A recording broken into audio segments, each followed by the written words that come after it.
یہاں پر اسحاق ڈار صاحب یہ کہنا چاہ رہے تھے کہ یہاں پر سیاست ہم نہ کریں بلکہ یہ جتنی کوشش ہو سکے ہمیں کرنی چاہیے تاکہ یہ خونریزی بن کر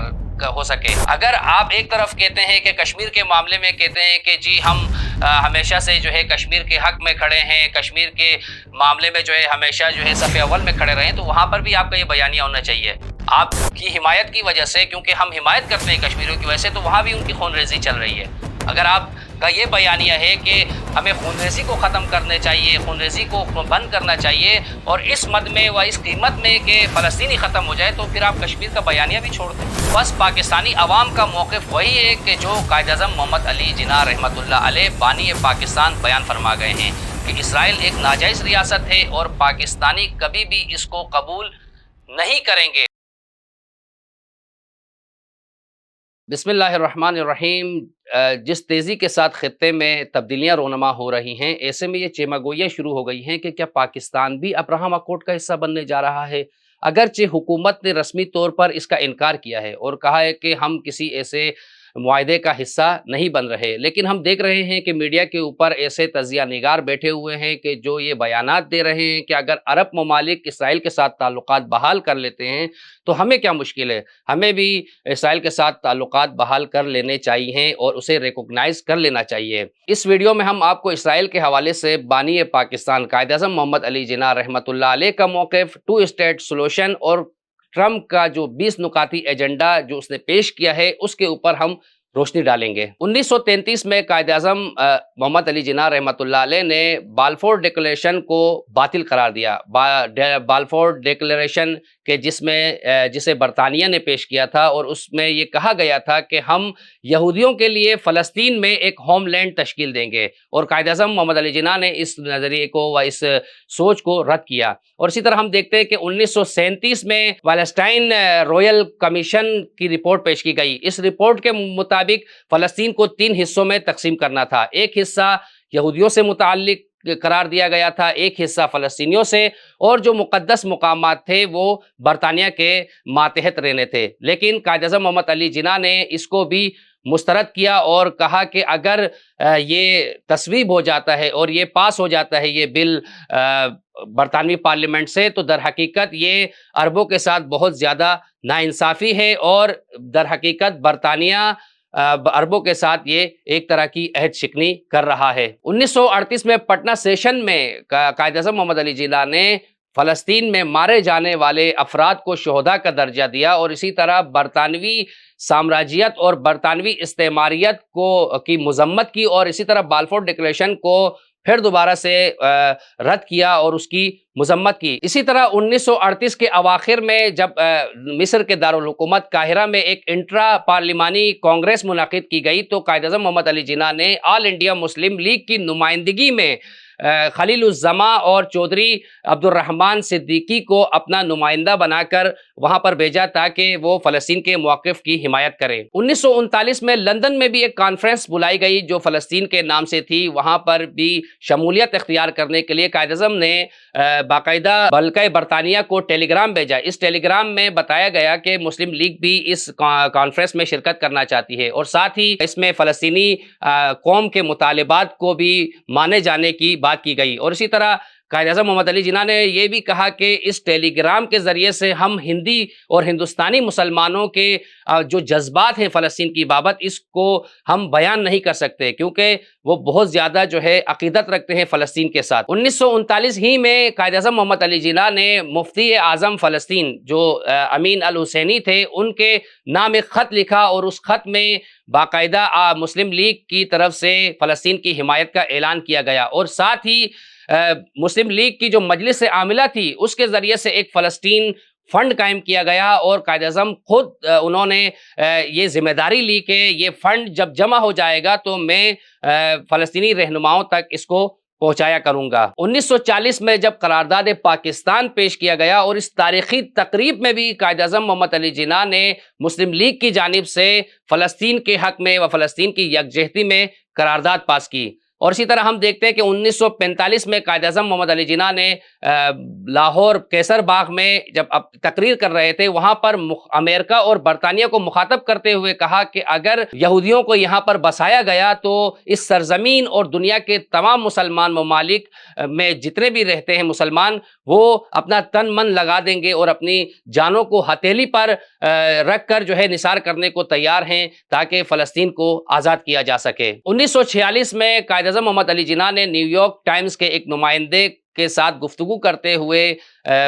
فرمایا کہ اگر ہم جو ہے فلسطین کے لیے ہر حد تک جانے کے لیے تیار ہیں، حتیٰ اگر ہمیں تشدد کا راستہ بھی اختیار کیوں نہ کرنا پڑے۔ اب ہم دیکھیں 1933 سے لے کر 1946 تک 18 قراردادیں فلسطین کے حق میں مسلم لیگ نے پیش کی۔ 1948 میں جب اسرائیل کا قیام وقوع پذیر ہوا تو قائد اعظم محمد علی جناح نے اس دن کو امت مسلمہ کے قلب میں خنجر کا دن قرار دیا اور کہا کہ اسرائیل کا وجود در حقیقت امت مسلمہ کے قلب میں خنجر کی مانند ہے، اور انہوں نے یہ ساتھ کہا کہ پاکستان کبھی بھی اسرائیل کو ریکگنائز نہیں کرے گا۔ اسی طرح ہم دیکھتے ہیں 1948 میں امریکی صدر ہیری ٹرومن کو ایک خط لکھا قائد اعظم محمد علی جناح نے، وہ بھی آفیشل خط لکھا جس میں انہوں نے اسرائیل کو ایک ناجائز ریاست قرار دیا اور ساتھ ہی فلسطین کے مظلوموں کی حمایت کا اعلان بھی کیا۔ یہ تھا قائد اعظم محمد علی جناح رحمۃ اللہ علیہ کا موقف فلسطین اور اسرائیل کے بارے میں، کہ وہ ہمیشہ سے فلسطینی ریاست کی بات کرتے تھے اور اسرائیل کو ایک ناجائز ریاست کے طور پر متعارف کرواتے تھے، اور یہی بیانیہ پاکستانی حکومتوں نے 2015 تک جو ہے وہ لے کر چلے، لیکن ہم دیکھتے ہیں کہ 2015 کے بعد جو ہے یہ بیانیہ بدلنا شروع ہوتا ہے۔ یعنی اس سے پہلے بھی اگر ہم دیکھیں مشرف کے دور حکومت میں یہ بیانیہ تبدیل ہونا شروع ہوا تھا، اور پھر ہم دیکھیں نواز شریف کے دور میں حکومت میں یا زرداری کے دور حکومت میں یا حتیٰ عمران خان کے دور حکومت میں اور اب شہباز شریف کے دور حکومت میں یہ بیانیہ پروان چڑھا اور پھل پھول کر اب بالکل سامنے واضح علناً جو ہے اس نظریے کا پرچار کرتے ہوئے پاکستانی حکومتیں نظر آتی ہیں کہ 2 اسٹیٹ سولوشن جو ہے وہ در حقیقت رائے حل ہے اور ہمیں جو ہے 2 ریاستیں قبول کر لینی چاہیے، یعنی اس آڑ میں اسرائیل کو بھی بطور ریاست قبول کر لیا جائے گا، کہ جس کے بارے میں قائد اعظم محمد علی جناح رحمۃ اللہ علیہ یہ واضح طور پر بیان کر گئے ہیں کہ اسرائیل کوئی ریاست نہیں ہے، بلکہ یہ ایک در حقیقت ایک ناجائز نطفہ ہے جو اس سرزمین پر بنایا گیا ہے و پیدا کیا گیا ہے۔ کیونکہ اگر ایسا ہونے لگ جائے اور اس طرح ہم اگر ہر کسی ایک غاصب ریاستوں کے آگے سر تسلیم خم کرنا شروع کر دیں تو کل کو ہو سکتا ہے کہ انڈیا جو ہے آ کر وہ پاکستان کے اوپر جو ہے مسلط ہو جائے، تو کیا آپ اس کو بھی ریکگنائز کر لیں گے اور اس کو بھی تسلیم کر لیں گے؟ تو یعنی یہ ہے کہ یہ نہ اخلاقی طور پر درست ہے اور نہ ہی سیاسی طور پر جو ہے وہ درست سمجھا جا سکتا ہے۔ اب آتے ہیں ٹرمپ کے 20 نکاتی ایجنڈے کی طرف، کہ جس کو لے کر حکومتی اراکین جو ہے وہ بھنگڑے ڈال رہے ہیں اور بہت زیادہ ہی خوش ہو رہے ہیں۔ ایسا لگ رہا ہے کہ جیسے انہوں نے کشمیر کو فتح کر لیا اور کشمیر کو آزاد کرا لیا ہو۔ اب اس 20 نکاتی ایجنڈے کو اگر ہم مد نظر رکھیں اور اس کا مطالعہ کریں تو ہمیں صاف واضح ہو جاتا ہے کہ یہ فلسطین کے حق میں نہیں بلکہ یہ تو خود اسرائیل کے لیے جو ہے وہ بہتر ثابت ہو رہا ہے۔ جیسا کہ آپ دیکھ رہے ہیں کہ اس میں فوری غزہ سے حماس کو جو ہے ختم کرنے کی بات کی جا رہی ہے اور انہیں غیر مسلح کرنے کی بات کی جا رہی ہے، لیکن ہم دیکھ رہے ہیں کہ اس میں کہیں پر بھی یہ بیان نہیں کیا گیا کہ اسرائیل کی فوجیں جو ہے وہ فوراً غزہ سے نکل جائیں گی۔ اور ہم دیکھ بھی رہے ہیں، ساتھ یہ بھی بیان کیا گیا ہے کہ اسرائیل کے جو قیدی حماس کی قید میں ہیں انہیں بھی فوری طور پر رہا کر دیا جائے۔ اب اگر بالفرض حماس غیر مسلح ہو جاتی ہے اور حماس جو ہے ان کے قیدیوں کو بھی حوالے کر دیتی ہے تو کیا گارنٹی ہے کہ اسرائیل جو ہے وہ اپنی فوجیں واپس بلا لے گا؟ اور کون ضمانت لے گا اس بات کی کہ اسرائیل کو جو ہے اسرائیل کی فوجیں وہ واپس پیچھے کی طرف دھکیل سکے؟ جبکہ ہم دیکھ رہے ہیں کہ ماضی میں بھی قطر کے اوپر دیکھیں آپ نے، جب مذاکراتی ٹیم وہاں بیٹھی ہوئی تھی قطر میں حماس کی، اسی ٹائم پہ جو ہے اسرائیل نے حملہ کیا اور وہ مذاکرات بھی امریکہ کی اور اسرائیل کی ایما پر ہی ہو رہے تھے وہاں پر، لیکن اسی آڑ میں، اس مذاکرات کی آڑ میں حماس کی جو ٹیم تھی مذاکراتی اس کو ٹارگٹ کیا گیا۔ اور دوسری طرف ہم دیکھیں تو ایران اور امریکہ کے مذاکرات ہو رہے تھے اور امریکہ نے باقاعدہ یہ کہا ہوا تھا کہ اسرائیل اس مذاکرات کے دوران جو ہے وہ حملہ نہیں کرے گا، لیکن ہم دیکھتے ہیں کہ اسرائیل نے چڑھائی کر دی اور ساتھ امریکہ بھی اس کی حمایت میں پیچھے آ گیا. تو ایسے میں کون ہے جو اس وحشی جانور کو لگام دے سکے؟ دوسرا نقطہ اس میں یہ کہ اس میں جو ہے ایک ٹیکنوکریٹ ٹیم بنائی جائے گی اور اس ٹیم کا حصہ فلسطینی بھی ہوں گے اور غیر فلسطینی بھی ہوں گے، جس میں بدنام زمانہ ٹونی بلر بھی جو ہے اس میں شامل ہوگا کہ جو ماضی میں برطانیہ کا جو ہے سابق صدر رہ چکا ہے. اور اسی طرح ہم دیکھتے ہیں کہ اس یہ جو ٹیم ہوگی اس کا صدر بھی اور قائد بھی جو ہے وہ ٹرمپ صاحب ہوں گے. ٹرمپ صاحب کے بارے میں کون نہیں جانتا ہے؟ ٹرمپ صاحب نے خود چند دن پہلے کہا کہ مثلا جو ہے میرے جیسا کوئی امریکی صدر نہیں گزرا کہ جس نے اسرائیل کی اتنی حمایت کی ہو. بلکہ اس سے قبل اگر ہم کچھ ماہ پہلے چلے جائیں تو خود انہوں نے کہا کہ اسرائیل جو ہے زمینی لحاظ سے بہت چھوٹا ہے اور ہمیں چاہیے کہ اس کو مزید بڑھائے. تو ایسی باتیں کرنا کہ مثلا جس میں ان کے بیانیے کو تقویت مل رہی ہو، یہ در حقیقت حماقت ہے اور اس کو سوچنا چاہیے اور اس کے اوپر جو ہے غور و فکر کرنا چاہیے. اگرچہ اسحاق ڈار صاحب نے کہا ہے کہ ہم نے جو نکات پیش کیے تھے وہ پورے کے پورے جو ہے وہ نکات اس 20 نکاتی ایجنڈے میں شامل نہیں ہے. جب شامل نہیں ہے تو کس طرح آپ نے جو ہے دیکھا کہ جیسے ہی ٹرمپ صاحب نے یہ پیش کیا اپنا ایجنڈا، فوراً سے شہباز شریف کی ٹویٹ آ جاتی ہے اور وہ کہتے ہیں کہ جی ہم اس کے حق میں ہیں. تو اگر آپ اس کے حق میں، اگر آپ کے نزدیک یہ 20 نکاتی ایجنڈا قابل قبول نہیں ہے مکمل طور پر، تو کیسے آپ فوراً سے اس کی حمایت کے لیے جو ہے اور اس کا خیر مقدم کرنے آ جاتے ہیں؟ اور یہ بھی واضح ہے کہ ٹرمپ اور امریکہ کے جو خود اس نسل کشی کے ایک فریق ہیں اور فریق کے طور پر ہیں، تو کیسے ان کو مثلا جو ہے آپ اس جنگ بندی اور یہ سارے کے سارے پروسیس میں جو ہے قیادت ان کو دے سکتے ہیں؟ یہ تو بالکل ایک احمقانہ سی بات ہے. یہ ایسے ہی ہو گیا کہ کشمیر کے معاملے میں آپ انڈیا کو جو ہے وہ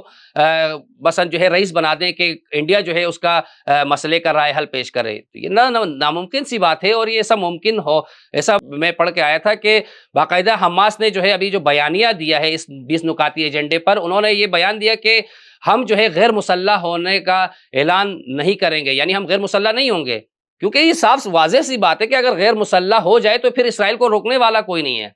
یہ مقاومت ہی ہے کہ جس نے اب تک اسرائیل کو اس کا جو جغرافیہ ہے اس حد تک محدود رکھا ہوا ہے. ورنہ اگر یہ مقاومت نہ ہوتی، یہ حزب اللہ نہ ہوتی، یہ حماس نہ ہوتی، جہاد اسلامی نہ ہوتی، تو اب تک اسرائیل اپنے اس منحوس منصوبے کو جو گریٹر اسرائیل کے نام پر ہے اس کو عملی جامہ پہنا چکا ہوتا. تیسرا نقطہ اس میں یہ کہ اس میں کسی فلسطینی ریاست کی بات نہیں کی گئی. اگرچہ یہ کہا گیا ہے کہ یہ سارے کے سارے مراحل جب طے ہو جائیں گے تو ہم جو ہے فلسطین اتھارٹی کو یہ سسٹم جو ہے دے دیں گے، لیکن اس میں کہیں بھی نہیں بیان ہوا کہ آیا فلسطینی اتھارٹی جو ہے وہ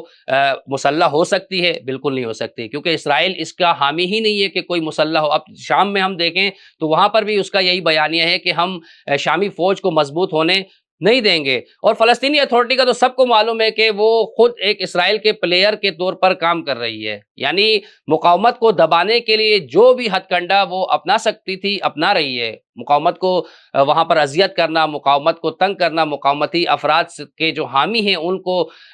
قید میں ڈالنا اور جیلوں میں ڈالنا، یہ سب کام فلسطین اتھارٹی کر رہی ہے. اور ہر وقت جو ہے اسرائیل کے بیانیے کو لے کر چلتی ہے. 7 اکتوبر جو فلسطین طوفان الاقصی جسے کہا جاتا ہے اس کو بھی جو ہے محکوم کیا انہوں نے اور کنڈم کیا. تو یہ ہم کس طرح توقع رکھیں کہ فلسطینی اتھارٹی جو ہے وہ ان سب کو لے کر چل سکتی ہے؟ خود نتنیاہو نے عبری زبان میں جو اپنا ایک انٹرویو دیا اور بیانیہ ریکارڈ کروایا، اس میں انہوں نے واضح کہہ دیا کہ بھائی ہم کسی بھی فلسطینی ریاست کو تشکیل ہونے نہیں دیں گے. اور یہاں پر اسحاق ڈار صاحب یہ کہنا چاہ رہے تھے کہ یہاں پر سیاست ہم نہ کریں، بلکہ یہ جتنی کوشش ہو سکے ہمیں کرنی چاہیے تاکہ یہ خونریزی بن کر ہو سکے. تو میں یہ کہنا چاہوں گا اسحاق ڈار صاحب سے کہ آیا یہ جو معاہدہ ہے اس قیمت پر ہوگا کہ مثلا جو ہے فلسطین ہی ختم ہو جائے؟ کیونکہ صاف سی بات ہے کہ اگر یہ معاہدہ ہو جاتا ہے، فلسطین حماس کو غیر مسلح کر دیا جاتا ہے، جہاد اسلامی کو غیر مسلح کر دیا جاتا ہے، تو اس کا اگلا نتیجہ یہ ہوگا کہ فلسطین بالکل ختم کر دیا جائے گا.